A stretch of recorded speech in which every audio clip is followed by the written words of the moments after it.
That's what really means a lot to me. This is fueled on competition, and I'm so glad that it's a good competition. Lamont, Roach, and Tank have been caught up in a controversy ever since the final bell rang. From Tank taking a knee to him getting outclassed by Roach. Now it's a fight that has involved even lawyers. Lamont Roach knows for sure he was robbed, and it seems he will stop at nothing to humble Tank. Let's catch you up. Boxing that was saying that this is a really tough fight. Like, Lamont Roach is a serious fighter. I said it might not be the biggest profile fight, but it's actually quite a tough fight. And Shakur said to me, like, even the day before, I'm telling you, he's going to have big trouble tomorrow night. And I just feel like hopefully this could be the little something that gives Gervonta a little wake-up call to take him back to the mindset of maybe... Roach put on a performance that had fans and analysts questioning everything they thought they knew about Tank Davis. The power, the speed, the dominance, none of that was on display for Tank the way it had been in the past. Instead, it was Roach who controlled the pace, landed the cleaner shots, and made the former undefeated champion look vulnerable. It was clear from the opening rounds that Roach wasn't just there to survive. He was there to take over, and as the fight progressed, he only got stronger. But what stood out the most wasn't just Roach's ability to keep up with Tank. It was what Tank himself said during the fight that raised eyebrows. The decision after everything, walking back to the locker room with you and your team, tell me how that moment was. I was pissed. I found myself getting like a little upset, but I shook it off. I got a lot of great people in my corner telling me that I don't need to have my head down, that I perform well. You know, they just uplifted me, because I ain't gonna lie, I don't like, you know what I'm saying? Roach revealed that while they were talking throughout the fight, something Tank said in the later rounds stuck with him. It was almost like Davis already knew what the decision was going to be, no matter what happened in the ring. When we were talking in the 12th round, I think the 12th or 11th, we were just talking, right? Roach said. But he's like, you ain't gonna win. I said, why not? What are you talking about? He was like, they ain't gonna give it to you. I was like, oh, is that right?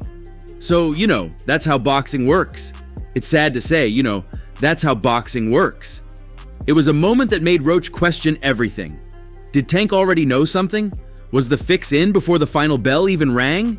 Because when the decision was announced, a draw, it was exactly what Tank had predicted. You know something funny? When we was talking in like the 12th round, I think the 12th or 11th, we was talking right? But he like, you ain't gonna win. I said, why not? What you talking about? He like, they ain't gonna give it to you. I said, oh, is that right? So, you know, that's how boxing works. It's sad. Roach wasn't the only one who felt something was off. Many fans watching the fight live immediately took to social media to express their disbelief. Most had Roach winning. Some had it close, but even those who gave Tank the benefit of the doubt still admitted that Roach had done enough to take the fight. Yet, when the scorecards were read, it was 114. 114, and Roach's hand wasn't raised. I'm not totally upset. I figured with a superstar, you won't get too much on paper, but I damn sure thought I had it, especially when they announced the score for him. I was like, oh, they're going to give me a split decision. I was like, oh yeah, oh, here it comes. But as soon as I heard that 114, I was just like, damn. Man, he got lucky as a draw. He did a good fight though. I thought he won it, but man, he gotta just create more action. That's a sparring session as far as I'm concerned. Oh my God. But God damn, that's not the Gervonta I know. But now things are heating up even more. Roach and his team are fighting back, and they're doing it legally. They've officially filed a complaint with the NYSAC, challenging the decision and demanding justice. And Roach made it very clear that he isn't backing down. Justice must be served. That was my night. I did what I did best, and I deserve what's mine, Roach said. His legal team is pushing hard, revealing some shocking claims in their complaint. According to reports, Roach's lawyers have brought forward multiple allegations that could completely change the outcome of the fight. I don't want to say that's the blueprint. I just think that, you know, that my plan unfolded the right way. Their argument is built on 3 key points, each of which could drastically alter the final decision. The first major claim revolves around the 9th round knockdown that was not counted. Roach's team argues that the referee's failure to acknowledge this moment directly impacted the judges' scorecards, costing their fighter a rightful victory. They insist that if the knockdown had been properly recorded, Roach would have won the fight outright. This claim is supported by various boxing analysts and fans who reviewed the footage and concluded that Davis should have been given a mandatory count. The second claim is even more explosive, as Roach's legal team is calling for Davis to be disqualified for allegedly bringing hair gel into the ring. They argue that this gel, which Davis blamed for his vision issues in round 9, qualifies as an illegal irritant. According to their complaint, this should be grounds for an automatic disqualification, as no foreign substances are allowed that could interfere with a fighter's performance. Given these allegations, Roach's team has submitted 3 possible outcomes for the commission to consider. The first is a TKO victory for Roach due to Davis voluntarily removing himself from the fight by taking a knee. The second is a TKO win based on disqualification, citing the use of an illegal irritant.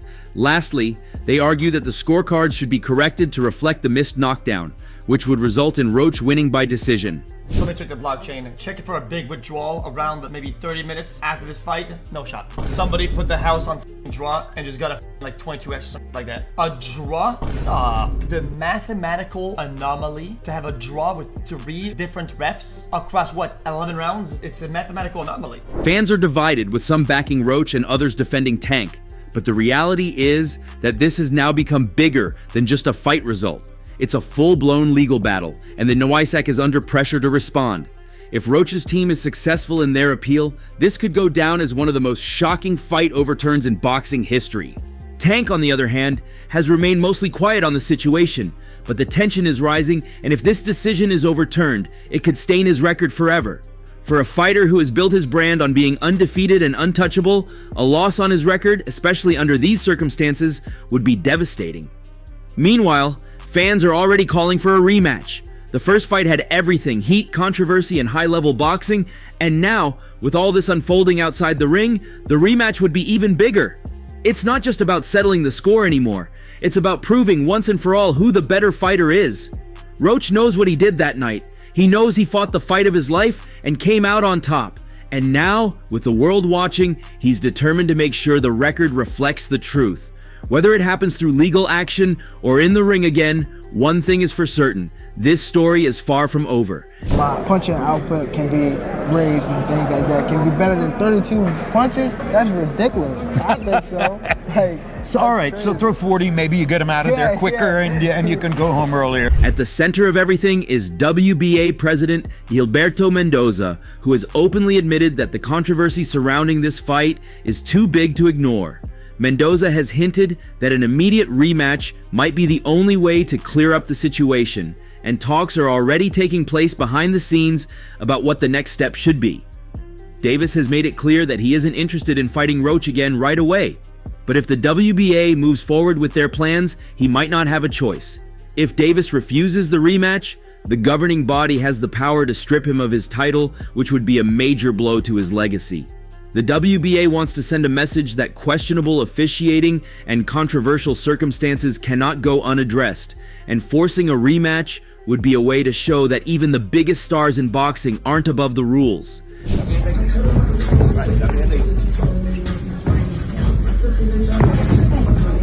Behind closed doors, the discussions aren't just about the rematch itself.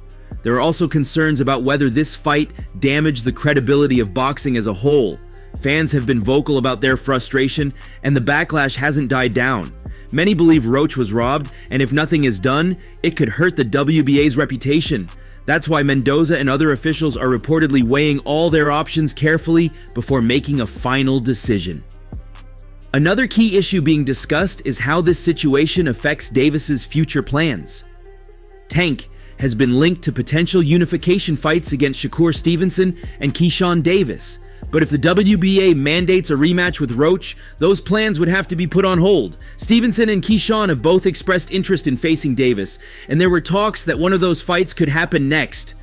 But with this controversy hanging over him, the WBA might not allow Davis to move forward with another fight until the rematch situation is resolved. I was just shocked, I'll be honest. Lamont was very good in that pocket. Yeah, he got hit with some clean shots, but so did Tank. Tank was backed up by Lamont Roach on multiple points in that fight. Lamont landed clean shots on Tank, was able to time Tank. Tank's usually the one timing other people. There's also the matter of Davis's own reputation. He has built his career on dominance, knocking out most of his opponents and rarely showing signs of vulnerability. But the fight with Roach was different. He struggled in ways that fans hadn't seen before, and his decision to take a knee raised serious questions. Some are now questioning whether Davis is still at the peak of his powers, while others are accusing him of looking for a way out when things got tough. If Davis wants to clear his name and prove he's still the fighter people feared, taking the rematch might actually be in his best interest. Shakur Stevenson said that if you can't get the rematch, he has a championship fight waiting for you. What do you think about that? That's why I love him. Genuinely speaking, man, that's what I want to do. I want to fight the best fights. You know, like I said, hopefully we can get the rematch. If not, more than likely we can get in there with Shakur because, you know, we already talked. Meanwhile, Roach and his team are keeping the pressure on. They aren't just waiting for the WBA to act, they're making sure this situation stays in the public eye. With their legal complaint already filed and the NYSAC being forced to review the matter, Roach's side is doing everything they can to push for the fight to be overturned or for an official rematch to be ordered. Roach is adamant that he won that fight, and he wants the chance to either have his victory recognized or prove it again in the ring. Ryan Garcia's comments have added even more fuel to an already explosive situation. His frustration with the sport's governing bodies isn't just about Gervonta Davis, it's also about what he believes is a pattern of unfair treatment toward him. Garcia isn't just calling out the WBA and the New York State Athletic Commission for their handling of the Davis versus Roach fight. He's making it clear that he feels personally targeted by boxing officials. When you're 1 foot out, you're going to get in the ring and you're going to have that moment where you know you got to step it up and it just won't come. I think that's what happened. His biggest argument is the inconsistency in how controversies are handled. He pointed out how his own victory against Devin Haney was overturned due to his failed drug test, which he continues to claim was a setup. Yet in his eyes, when it comes to Davis, there's hesitation to take action even though Roach arguably did enough to win the fight. Garcia sees a double standard, and he isn't afraid to let the world know about it. It's not surprising that Garcia feels this way. Ever since his fight with Haney, he's been at war with the boxing establishment, constantly accusing officials of being against him. The overturned result of that fight was a huge blow to his career, erasing what he considered one of his biggest accomplishments. Now, seeing Davis escape punishment despite the controversy surrounding his fight with Roach, Garcia believes it's proof that certain fighters get protected while others get thrown under the bus. Garcia made it clear that he has no personal issue with Davis. He actually complimented him as a great fighter and acknowledged that he simply had a bad night. You can't spin it no other way. It's too clear. And I think the commission needs to do something about it because it can give me an incentive, you know, anytime I'm not feeling good in a fight, take a knee. Well, they said and that's not a shot at Tank. I respect Tank and I like Tank a lot, but you can't do that shit. They reversed the result of your fight. Yeah. But that's not the point for him. The real issue is that the commission has the power to change results, and Garcia feels like it only happens when it benefits certain fighters. He called out Devin Haney, implying that Haney constantly complains to get favorable decisions, and he questioned whether boxing regulators really care about fairness or if they just make changes based on pressure. This kind of talk isn't new from Garcia, but this time, he's not just complaining, he's demanding action. He straight up said that if his win over Haney was taken away, then Roach's should be given back to him, but he doesn't believe that will happen. In his words, the boxing establishment was determined to hurt him from the start, while fighters like Davis get away with controversial results. Of course, Garcia didn't just stop at calling out Davis's situation, he also took another shot at the referee in his fight with Haney. He claimed the official actively helped Haney survive by not penalizing him for excessive holding, and he was furious that he got a point deducted without warning. For Garcia, it all adds up to one big conspiracy, one where the rules are bent depending on who's in the ring. Hey, can't even see who it is. Hey, who is the dude? Who is the dude? And that right there is why. Then there's the Osterine issue. Garcia is still enraged by the doping controversy, insisting that the whole thing was a setup to discredit him. While some fans have dismissed his claims as excuses, others are starting to see his point. The timing of the failed test, the way it was handled, and now the situation with Davis, all of it has led Garcia to believe that boxing's power structure is corrupt and working against him. Now Garcia is channeling all that anger toward his upcoming fight against Rolando "Rolly" Romero. He made it clear in his X post that he's using all this frustration as fuel and that Rolly is going to be on the receiving end of it. That fight was already expected to be wild, but with Garcia feeling like he's fighting against the entire boxing system, fans can expect him to bring even more intensity. Yeah.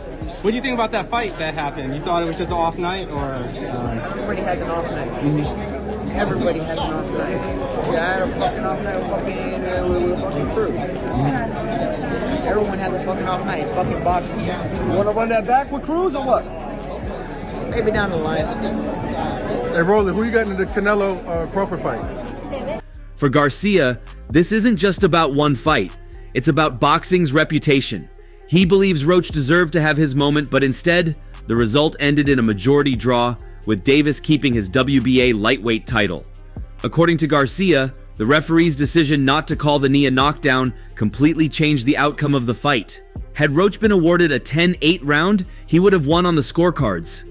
This, Garcia insists, is exactly the type of inconsistency that frustrates fans and fighters alike. I had it close. I wouldn't argue with whichever way people want to steer it, whether Tank won, whether Lamont won, whether they had it a draw. You know, it was a solid fight, you know, despite the fucking taking the one knee. Yeah. But outside of that, I thought it was a decent fight. The controversy was further fueled by Davis's post-fight explanation. Davis claimed he went down voluntarily because grease from his hair got into his eye, temporarily blinding him. However, the crowd wasn't buying it. For the first time in his career, Davis found himself getting booed, something he clearly didn't expect. Fans, usually supportive of Tank, turned against him, believing that Roach had done enough to win. Even worse for Davis, his explanation only led to more criticism, as people questioned why a fighter of his caliber couldn't push through a minor inconvenience like grease in his eye. Garcia's comments carried extra weight because of his own history with Davis. Decision of taking the knee, depending if the commission reverses the decision, or I think a draw was meant to be. So I like the draw. Do you like the knee? Do you like the knee though? Was that a good call on the ref? No, if you take a knee, man, if you take a knee in the 90s or in 2000. The two fought in 2023 in one of the biggest matchups of the year, with Davis securing a knockout victory after landing a brutal body shot in the 7th round. That was Garcia's first and only career loss, and he's never shied away from admitting that Tank got the better of him that night. However, watching Roach push Davis to the limit, Garcia couldn't help but point out that Roach did what he couldn't, survive the full fight and arguably do enough to win. Adding even more intrigue to the situation is Roach's own history with Davis. The two fought twice as amateurs, and Roach has never forgotten their first encounter. According to him, even back then, he felt the scoring was unfairly in Davis's favor. Now, with another controversial decision in their pro fight, Roach has every reason to feel like history repeated itself. Garcia's vocal support for Roach only adds to the narrative that something shady may have been at play. I think he actually took this fight for the naysayers and all this and all the people talking shit about the fight. I think he actually took the fight because he know that I'm a dog, and he want to prove his skills against a dog. So I'm gonna show y'all what happens when two dogs get in the ring together. While Davis is at the center of controversy, Garcia is already looking ahead to his next fight. He's set to return to the ring on May 2nd against Rolando "Rolly" Romero, a former opponent of Davis. That fight is already personal, with both fighters exchanging heated words in the past. But now, Garcia may feel even more motivated. Seeing Davis struggle against Roach could give him extra confidence, knowing that a fighter of Roach's level was able to push Tank to the edge. It may also make Garcia believe that a rematch with Davis could play out differently if it ever happens in the future. But Garcia isn't the only one taking shots at Davis. Terrence Crawford, one of boxing's pound-for-pound greats, also weighed in on the situation. During the fight, Crawford took to social media to point out what many fans were already thinking. Weisfeld and Glenn Feldman both scored the bout 114 to 114, even a draw. The decision is a majority. I never seen someone take a knee and they don't count it as a knockdown. Must have forgot the rules for tonight. Crawford's comment quickly gained traction, with fans and analysts echoing his sentiment. The boxing world seems to agree. Davis should have been given a knockdown count. But instead of responding directly, Davis fired back in a more subtle way. He reposted a comment that highlighted an incident from Crawford's past. In 2019, Crawford fought Ejidijas Kavaliauskas and appeared to have gone down on one knee. However, The referee did not rule it a knockdown. The moment to kind of wrap your brain around that and make, Kavaliauskas comes forward, and Bud Crawford was hurt. And Davis's message was clear. If people are calling out his situation, then they should be consistent and call out Crawford's as well. However, there's a major difference. Crawford wasn't given a knockdown count in his fight, but he still came back to win in dominant fashion, stopping Kavaliauskas in the 9th round. Davis, on the other hand, fought to a draw, a result that could have been different had the 9th round been scored correctly. That distinction is why many believe Crawford's situation isn't comparable to what happened in Davis versus Roach. Well, what's your take? Share your thoughts below and don't forget to like and subscribe for more updates.